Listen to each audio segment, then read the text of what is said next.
देने की मांग की है। उन्होंने कहा कि असमय आंधी और बरसात के कारण प्रदेश की रबी की फसल बर्बाद हो गई। इतना ही नहीं, फल और सब्जी की फसल को भी बेहद नुकसान हुआ है। इससे छत्तीसगढ़ के किसानों को बहुत नुकसान उठाना पड़ रहा है। ऐसे में अब मुख्यमंत्री भूपेश बघेल का बयान सामने आया है। उन्होंने जवाब तो हम नारायण चंदेल जी पूरे बजट में थे और बजट भाषण में मैंने कहा था 3 राज्य है जहाँ कर्जा नहीं लिए, उड़ीसा, त्रिपुरा और तीसरा छत्तीसगढ़। हमारी अर्थव्यवस्था इतनी अच्छी है, यदि खराब अर्थव्यवस्था होती तो सारी योजना हम लागू नहीं कर पाते, चाहे राजीव गांधी किसान न्याय योजना हो, भूमि श्रमिक न्याय योजना हो, गोधन न्याय योजना हो, चाहे अभी बेरोजगारी भत्ता देने की बात हो, इसको हम लागू नहीं कर पाते। और जहाँ तक के तनख्वाह बांटने की बात है तो हम लोगों ने कोरोना काल में भी किसी कर्मचारी का, किसी विभाग के कर्मचारियों का वेतन में कटौती नहीं की, जबकि उस समय देश के 6 राज्यों में 30% की कटौती की गई थी। भारत सरकार ने खुद सांसदों के जो MP लेड है उसको 2 साल तक ख़त्म कर दिया, उनके तनख्वाह 30% कटौती कर दी। तो अर्थव्यवस्था हमारी अच्छी है कि भारत सरकार की अच्छी है? फिल्म द केरल स्टोरी 5 मई को देश भर में रिलीज हो गई। इस बीच मध्य प्रदेश सरकार ने फिल्म द केरल स्टोरी को राज्य में टैक्स फ्री घोषित कर दिया है। मुख्यमंत्री शिवराज सिंह चौहान ने अपने आधिकारिक ट्विटर हैंडल पर एक वीडियो साझा कर ये घोषणा की। उन्होंने वीडियो में कहा कि इस फिल्म को सबको देखना चाहिए, इसलिए मध्य प्रदेश शासन इस फिल्म को टैक्स फ्री कर रहा है। फिल्म बताती है, आतंकवाद के डिजाइन को भी ये फिल्म उजागर करती है। ये फिल्म हमें जागरूक करती है। मध्य प्रदेश में पहले ही हमने धर्मांतरण के खिलाफ कानून बनाया है, लेकिन ये फिल्म जागरूक करती है। इस फिल्म को सबको देखना चाहिए, पालकों को भी देखना चाहिए, बच्चों को भी देखना चाहिए, बेटियों को भी देखना चाहिए। और इसलिए मध्य प्रदेश शासन इस फिल्म को टैक्स फ्री कर रहा है। तो वहीं फिल्म द केरल स्टोरी को लेकर हर दिन विवाद बढ़ता जा रहा। जहां एक तरफ मुस्लिम समुदाय इसका विरोध कर रहा और नहीं चाहता था कि ये फिल्म रिलीज हो, वहीं दूसरी तरफ सुप्रीम कोर्ट ने इस पर सुनवाई करने से इनकार कर दिया। फिल्म रिलीज हो चुकी है, अब इस पर लोगों की प्रतिक्रियाएं आना भी शुरू हो गई हैं। आपको सुनाएंगे। फिल्म बहुत अच्छी थी, मुझे बहुत ही अच्छी लगी। और सबसे बड़ी बात यह है कि फिल्म आनी चाहिए थी, एक्चुअली देखना चाहिए था, क्योंकि हम जैसे लोगों को नहीं पता था कि ऐसा भी कुछ है। केरला का ये भी एक इतिहास रहा है, अभी भी चल रहा है, तो ये सब चीज़ें मुझे नहीं पता थी। अब जाके पता चला कि अच्छा ये भी है। और अगर देखा जाए तो फिल्म में जितने भी किरदार हैं उन्होंने काम बहुत अच्छा किया है, क्योंकि ऐसा लग रहा था कि एक लड़की की जिंदगी वो जी रहे। थोड़ा सा हटा देते हैं। रियलिस्टिक वाइज कितना रियल लग रहा था? और बहुत रियल लग रहा था। एक्टिंग अदा से बहुत अच्छी की है। इवन अदा नहीं, जितनी भी लड़कियां उसमें काम कर रही हैं उन सब ने एक्टिंग बहुत अच्छी की। कृष्ण लड़की का कैरेक्टर था, उसने जो मैसेज कन्वे किया है वो बहुत अच्छे से किया है। मतलब उसने वो आंकड़े बताना और वो सब बहुत अच्छे से बताया। इवन मैंने थोड़ा ये भी देखा कि इसमें पुलिस ने कन्वर्सेशन तो दिखाई जाती है, वो नेगेटिव नहीं है, कानून के दायरे से हटके तो कुछ नहीं कर सकते। बट मेरा मानना ये, अगर ISI जैसे लोग कानून के दायरे से हटके काम कर रहे हैं, वो तो कुछ भी कर रहे हैं ना, तो उनको जवाब देने के लिए तो हमें कुछ भी करना ही पड़ेगा। तो गवर्नमेंट को या पुलिस को कई बार आउट ऑफ द वे जाके भी काम करने चाहिए। जरूरी नहीं है हर चीज में यही है। सबसे बड़ी सीख क्या थी इस मूवी से? सबसे बड़ी सीख ये थी कि किसी भी चीज को, नॉट ओनली रिलीजन, किसी भी चीज को अपने आप पे इतना हावी मत होने दो कि कोई भी आपका फायदा उठा पाए। अगर देखा जाए तो उसमें लड़कियों ने भी गलत किया है। मैं ये नहीं कहूंगी उन्होंने गलत इसलिए किया है क्योंकि उन्होंने अपने आप को इतना सरेंडर कैसे कर दिया। इतना सरेंडर करना ही नहीं चाहिए था। तो वो चीज मेरे मानना है, यंगस्टर इस चीज पे बहुत ज्यादा ध्यान दें। फाइनली जो ये पिक्चर था, द केरला स्टोरी, जो है रियलिटी रियल बेस्ड पिक्चर है और इसको देखने के लिए सभी को आना चाहिए। और एक एजेंडा तो नहीं कह सकते कि इस्लाम को बदनाम करने की कोशिश या ऐसा कुछ, बट अगर रियलिटी में अगर केरला में ऐसा कुछ हो रहा है तो केरला गवर्नमेंट को खैर 10 साल में अगर 32,000 पीपल्स को अगर कन्वर्ट किया गया है, तो ये कम बड़ी बात नहीं है, बहुत बड़ी बात है। तो गवर्नमेंट को सोचना चाहिए इसके बारे में और सख्त से सख्त कदम उठाना जाना चाहिए। डायरेक्शन वाइज कैसी थी? डायरेक्शंस भी बहुत अच्छे थे, लोकेशंस भी बहुत अच्छे थे, सॉन्ग्स भी बहुत अच्छे थे, लेकिन कहीं ना कहीं 2 से ढाई घंटे तक स्क्रीन से नज़र नहीं हटा किसी का भी। एकदम रियलिटी, जैसे एक अपना इससे पहले जो आया था ना द कश्मीर फाइल्स, सेम वही थॉट प्रोसेस जो था एक माइंड में और चीज़ें जो चल रही थी, मतलब बहुत अजीब है यार। क्योंकि अगर ऐसा हो रहा है तो लिटरली मतलब नहीं होना चाहिए। अगर चाहे लड़की हिंदू कोई हो चाहे लड़की मुसलमान की, बात ये नहीं है, बात उसमें कुछ चीज़ें सेक्स से भी रिलेटेड दिखाया गया है, जो अगर रियलिटी में अगर ऐसा कुछ है तो ये नहीं होना चाहिए। बहुत ही दिल दहलाने वाली, बहुत ही शॉकिंग और बहुत ही हार्ट रेंचिंग मूवी है। और सुदीप्तो सेन को डायरेक्शन बहुत अच्छा है और बहुत ही रॉ है, रियलिस्टिक है, रिलेटेबल है, बहुत रिलेट कर पाएंगे आप। और उसके साथ साथ जो सीन है बहुत ही दिल दहलाने वाले हैं, बहुत ही शॉकिंग है। इसमें 4 प्रोटैगनिस्ट है लड़कियां। अदा शर्मा जिन्होंने बहुत अच्छा अपना रोल निभाया, बहुत ही सच्चाई से, कहीं भी ओवर द टॉप नहीं, कोई भी ऐसा बहुत ही सटल और सेंसिटिव पोर्ट्रेल है। और उसके साथ योगिता बिहानी है, सोनिया बलानी है, उनका भी रोल बहुत अच्छा है, सिद्धि इदनानी, सबके रोल्स बहुत अच्छे हैं। और उसके साथ साथ एडिटिंग बिल्कुल क्रिस्प है, 2.25 घंटे की मूवी है, कहीं भी स्ट्रेच नहीं किया। और जो मुद्दा है, जो रियलिटी है, वो दिखाई गई कि इंसानियत सबसे बड़ा धर्म है, कि ह्यूमैनिटी इज़ बियॉन्ड रिलीजन। तो वो ये मूवी में दिखाया गया। आप एक ओपन माइंड से देखिए कि हमारा एक सेकुलर देश है, हम हर रिलीजन को रिस्पेक्ट करते हैं, हर त्यौहार मनाते हैं, और यही वो मूवी का स्ट्रांग मैसेज है। तो जो भी प्रोपेगेंडा वगैरह क्रिएट करने की कोशिश करें वो मतलब देखिए और मूवी को ओपन माइंड से देखिए। मार्मिक स्टोरी है, इतनी दर्दनाक स्टोरी है ना कि शब्दों में बयान मुश्किल है। एक्टिंग वाइज हीरोइन ने जो एक्टिंग की है बहुत अच्छी है। ISIS में जो आतंकवादी है उन लोगों की एक्टिंग भी देखिए, क्या कि वो कलाकार है, रियल में तो आतंकवादी है नहीं, और उन्होंने ये एक्टिंग की तो वो बहुत अच्छी की है। कोर्ट तक पहुंची ये मूवी, क्या लगता है किन सारे टॉपिक्स पे हिट की है? कोर्ट पर तो देखिए अब पॉलिटिक्स का क्या है पता नहीं चलता है। बाकी ये पिक्चर में आपको न्यू जनरेशन को देखनी चाहिए, समझनी चाहिए, और इन भोलेपन का शिकार जो लड़कियां होती है।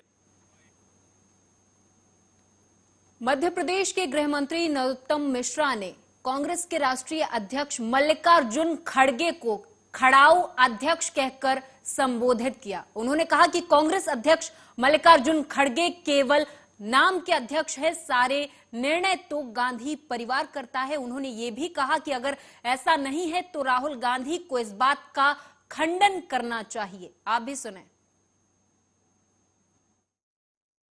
संजय राउत जी ने कहां गलत कहा है? ये तो किसी दिन आप सुनना, खड़गे जी भी यही बोलने वाले हैं। पूरा देश जानता है कि खड़ाऊ अध्यक्ष है वो। जो भी निर्णय और डिसीजन लेना होते हैं वो राहुल गांधी जी ही लेते हैं, सोनिया गांधी जी, प्रियंका गांधी जी ही लेती हैं, प्रियंका वाड्रा जी लेती हैं। अगर ऐसा नहीं है तो खड़गे जी खंडन करें संजय राउत जी की बात खेत की करी, उनने खलिहान की शुरू कर दी। मेरा सवाल बजरंग दल पे था, वो हेट स्पीच पे आ गए। सुप्रीम कोर्ट ने कब कहा है ऐसा बजरंग दल के बारे में? माननीय कमलनाथ जी। और बीच बीच में आप दिग्विजय सिंह जी को ले आते हैं। अब दिग्विजय सिंह जी को तो पूरा देश जानता है कि हेट स्पीच के चलते फिरते इंसाइक्लोपीडिया है दिग्विजय सिंह।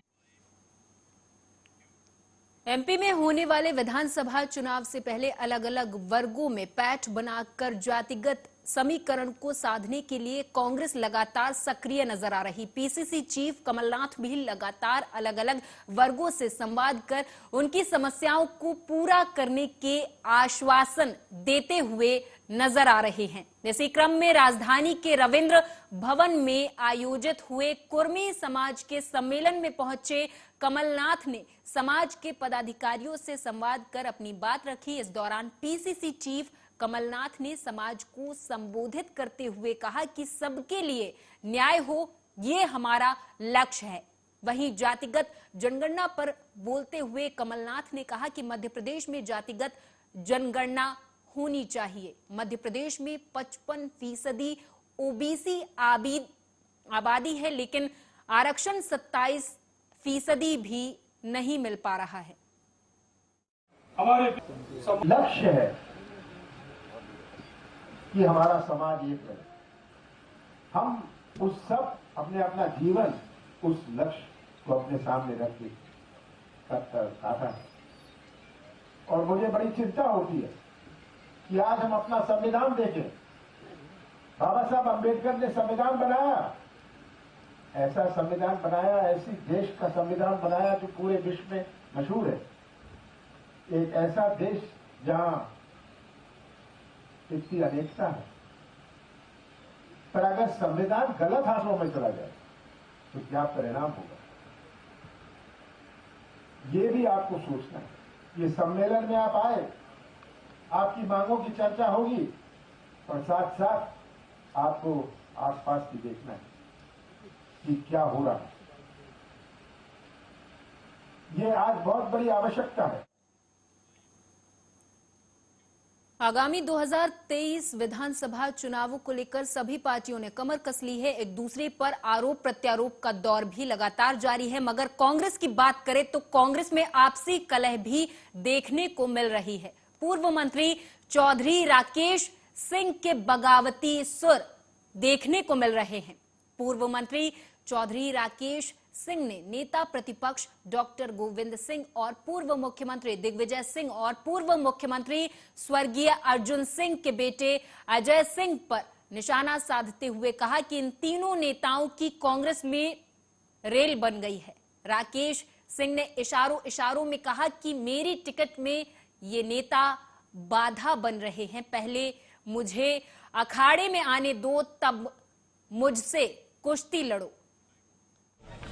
दोष है कार्यपालिका का, दोष है न्यायपालिका का। जब विधायिका बेकाबू हो जाए, जब विधायक और सांसद बेकाबू हो जाए, तब इस देश की न्यायालय की तरफ हम लोग देखते हैं। वर्तमान में ये जो स्थिति है। शिवपुरी पुलिस अधीक्षक रघुवंश सिंह भदौरिया की तरफ से आईपीएल सट्टा, शराब माफिया, अवैध मादक पदार्थ और भू माफियाओं के खिलाफ कार्रवाई के निर्देश मिलते ही बदरवास थाना प्रभारी सुरेश शर्मा एक्शन मोड में आ गए और मुखबिर की सूचना के आधार पर अवैध रूप से अंग्रेजी शराब बेच रहे व्यक्ति को छापा मारकर गिरफ्तार कर लिया है और आरोपी के पास से भारी मात्रा में देसी और विदेशी ब्रांड की शराब बरामद की है। फिलहाल पुलिस ने गिरफ्तार व्यक्ति के खिलाफ मुकदमा दर्ज कर उसे जेल भेज दिया है। कल रात में मुखबिर द्वारा सूचना प्राप्त हुई कि नैनागढ़ का श्याम बारेलाल अपने घर के सामने अवैध रूप से शराब बिक्री कर रहा है। इस संबंध में दबिश दी गई तो आरोपी के कब्जे से राजस्थान की कुछ शराब थी, कुछ देसी शराब थी, कुछ बियर की पेटी मिली है। कुल 9 पेटी शराब बरामद हुई है, जिसकी कीमत करीब 30,000 रुपये है। आरोपी के विरुद्ध धारा 34 की कार्रवाई की गई है। अन्य आरोपियों के संबंध में जो सप्लायर हैं उनके डिंडोरी के कोहका गांव में संचालित नर्मदा राइस मिल के संचालक दंपति पर ईओडब्ल्यू ने धोखाधड़ी का केस दर्ज किया है। बताया जा रहा है कि नर्मदा राइस मिल संचालक ने Madhya Pradesh state civil supply corporation जिला डिंडोरी से 300 लॉट धान का अनुबंध मिलिंग के लिए किया था। आरोप है कि मिल संचालक ने 282 लॉट धान का उठाव किया। इसके बदले 222 लॉट चावल 2 मई 2023 तक जमा किए गए, लेकिन शेष 60 लॉट धान मिल संचालक के पास जमा था। मिल संचालक विभाग के निर्देश पर बकाया चावल जमा नहीं कर रहे थे, जिसके बाद इस मामले की शिकायत ईओडब्ल्यू को की गई और मौके पर पहुंची जांच टीम ने 35 लॉट धान सत्यापन में कम पाया, जिसकी कीमत करीब 3,03,10,000 आंकी गई है। ईओडब्ल्यू द्वारा इनकी जांच की गई थी। इनके पास शासन से द्वारा उठाए गए धान कम पाई गई है। उस संबंध में शायद मुख्यालय से प्राप्त हुए निर्देश, तो कलेक्टर साहब द्वारा मुझे साथ में भेजा गया टीम के, तो राइस मिल सीज। कितने लाट कम पाए गए हैं? लगभग 30 लाख। कितने के होते हैं? लगभग अनुमान पर 3 करोड़ के आसपास। कहाँ से ये लाट आए गए थे सर, और क्या निर्देश थे अनुबंध? जिले के बहुत सारे केंद्रों में माल रखा है, वहाँ से ये उठाते हैं, मिलिंग करा के उसके बाद चावल जमा करते हैं। जितना इन्होंने उठाया उसके हिसाब से पूरा जमा नहीं हुआ, लाट कम पाएगा। जो समय सीमा थी उसके अंतर्गत, इस समय सीमा तो अभी 30 जून तक है उनकी, 30 जून तक जमा कर सकते हैं। और सर ये कह रहे हैं कि ये जो अभी आज जो दस्तावेज वगैरह भी जब्त हुए कुछ की पहले हुए, उनने स्टॉक वेरिफिकेशन किया। स्टॉक वेरिफिकेशन में उन्होंने जो काउंटिंग की, हमारे इधर उनने लगभग काउंटिंग की है, एक अनुमानित काउंटिंग की, पहली चीज़। दूसरी चीज़, हमें अभी जो धान मिल रही है वो ओपन केप चांदपुर से मिल रही है, और चांदपुर की स्थिति सबको पता है। उस चावल में आउट टन रेशो 67% आता ही नहीं है, 58% 59% रेशो आ रहा है। उसके मान से मेरे इधर कुछ लॉट कम पड़ गए होंगे। मेरा अनुबंध जो है वो तीसरे महीने से लेकर 6वें महीने तक 3 महीने का मैंने अनुबंध किया हुआ है। हम उस अनुबंध में साफ तौर पे लिखा हुआ है कि कनकी, भूसा, कोढ़ा मिलर का होगा। मिलर को आउट टन 67% जमा करना है, इसके लिए वो बात है। आम आदमी पार्टी की प्रदेश अध्यक्ष और सिंगरौली की महापौर रानी अग्रवाल शुक्रवार को शिवपुरी पहुंची, जहां उन्होंने बीजेपी और कांग्रेस पर जमकर निशाना साधा। साथ ही उन्होंने कहा कि इस बार के मध्य प्रदेश विधानसभा चुनाव में आम आदमी पार्टी मध्य प्रदेश की 230 सीटों पर चुनाव लड़ेगी। प्रदेश अध्यक्ष रानी अग्रवाल ने कहा कि पिछले 7 दशकों से देश में कांग्रेस और बीजेपी का शासन काल रहा है और देश को जिन ऊंचाइयों में होना चाहिए था, हमारा देश उन ऊंचाइयों पर नहीं है। पूरे हम मध्य प्रदेश के जितने भी जोन हैं, पूरे हर विधानसभा पे आम आदमी पार्टी जो दम लगाएगी और कार्यकर्ता के माध्यम से हम सब चुनाव लड़ेंगे और कामों को लेकर जनता तक पहुंचेंगे और जनता का आशीर्वाद मिलेगा, क्योंकि जनता को एक विकल्प चाहिए था। विकल्प आम आदमी पार्टी के विकल्प जनता को मिल गया है, तो जनता का आशीर्वाद मिलेगा और अपनी सरकार। अन्य पार्टियां भी हैं, शिवसेना है, ये पार्टियां भी लगातार कह रही हैं 230 सीटों पर चुनाव लड़ेंगे इस बार। आप भी हैं, सब लोगों के नाम क्या लगता है?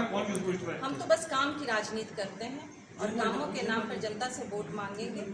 पार्टी है, पार्टी सभी लड़ेंगी चुनाव और उसी के आधार पर जनता इस बार वोट करे। पिपरिया में कपड़े की दुकान पर किसान के पैसे चोरी करने के मामले में मंगलवार थाना पुलिस ने अंतर्राज्यीय गिरोह के 2 चोरों को पकड़ लिया है। शुक्रवार रात को चोरों को घटनास्थल पर ले जाकर चोरी का रिक्रिएशन कराया गया। घटना की जानकारी देते हुए एसडीओपी अजय वाघमारे ने बताया कि चोरों के कब्जे से चोरी की गई राशि में से उनके हिस्से में आए नकदी 50,000 रुपए जब्त किए गए हैं। चोरी की घटना में 4 लोग शामिल थे जो पूर्व से ही शातिर अंतर्राज्यीय चोर गिरोह के सदस्य। इन्होंने महाराष्ट्र, गोवा, यूपी सहित कई जगहों पर चोरी की घटना को अंजाम भी दिया है। दिनांक 29/3/2023 को बरेली के किसान मकरंद सिंह राजपूत, इनके द्वारा शिकायत की गई कि लगभग 3 से 4 बजे बीच इनका एक पैसों से भरा हुआ बैग कपड़े की दुकान से अज्ञात आरोपी उठा के ले गए, जिसमें थाना मंगलवाड़ा में तत्काल अपराध कायम किया गया। इस अपराध के कायम होने के पश्चात एसपी साहब को सूचित किया गया। एसपी साहब ने कड़े निर्देश दिए कि जल्द से जल्द इन आरोपियों को पकड़ना है। इसके एक दिन पहले ही इन आरोपियों द्वारा नरसिंहपुर के थाना करेली में एक अपराध इसी तरह का किया गया था, जिसमें करेली पुलिस द्वारा शिवपुरी जिले के कोतवाली थाना क्षेत्र के मनियर टोल टैक्स पर आज एक बोलेरो ने गाड़ी बैक करते समय एक बच्चे को कुचल दिया, जिसके चलते बच्चे की मौके पर ही मौत हो गई। आपको बताते चले कि मनियर टोल टैक्स के पास बच्चा घर के बाहर खेल रहा था, तभी बोलेरो गाड़ी वाले ड्राइवर ने बिना देखे गाड़ी को बैक कर दिया और बच्चा गाड़ी के नीचे आ गया। इस दौरान बच्चे की मौके पर ही मौत हो गई। फिलहाल पुलिस ने शव को कब्जे में लेकर पोस्टमार्टम के लिए भेज दिया है। मामले की छानबीन में पुलिस जुट गई है।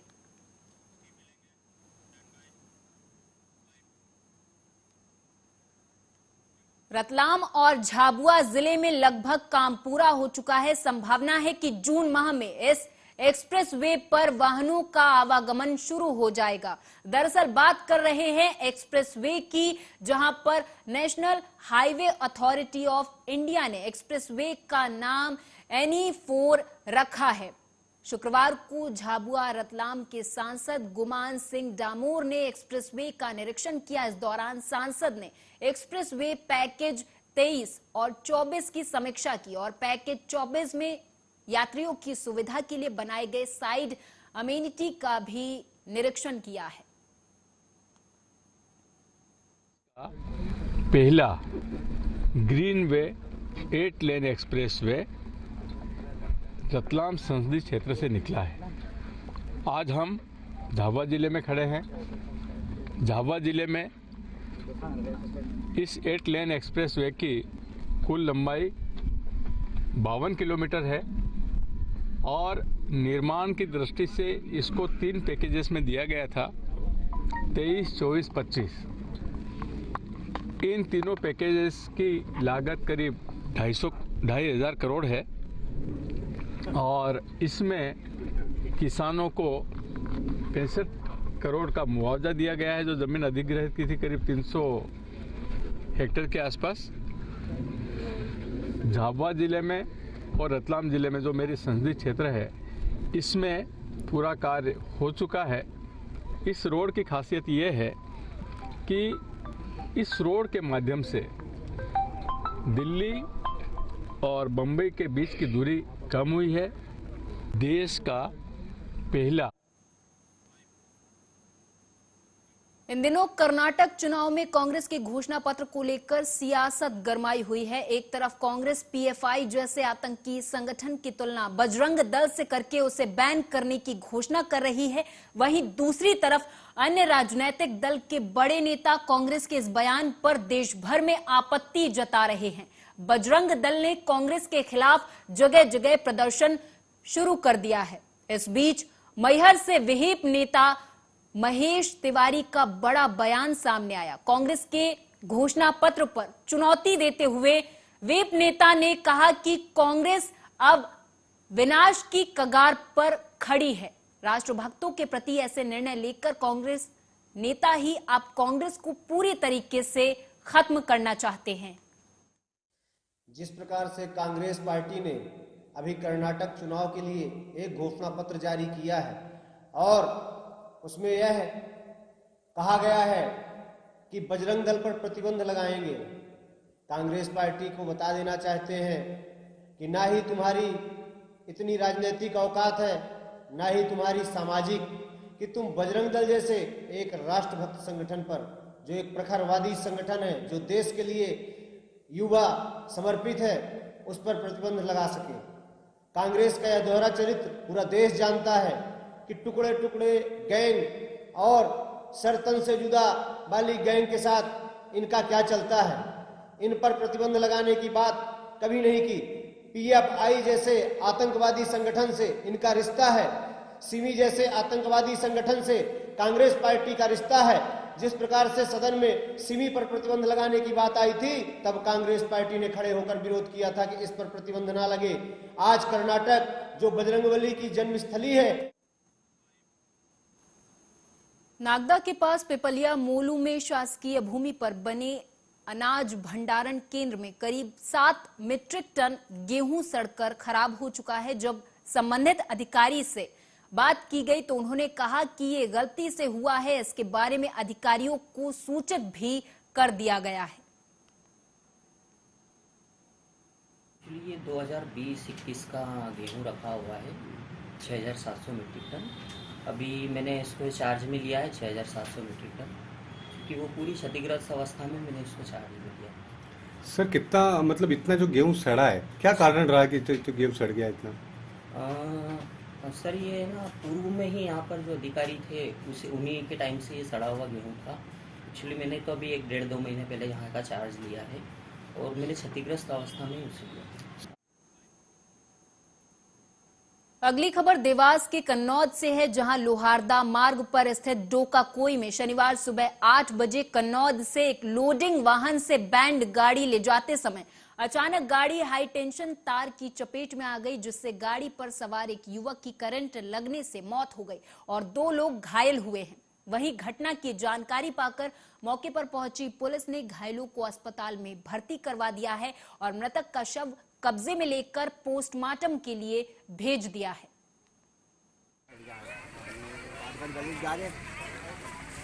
तार ऊंचा नीचा करते हुए तो गिर गई थी गाड़ी और वो फिर सर्विस लाइन नीचे हम पीछे अपनी करते नीचे आए तो तार।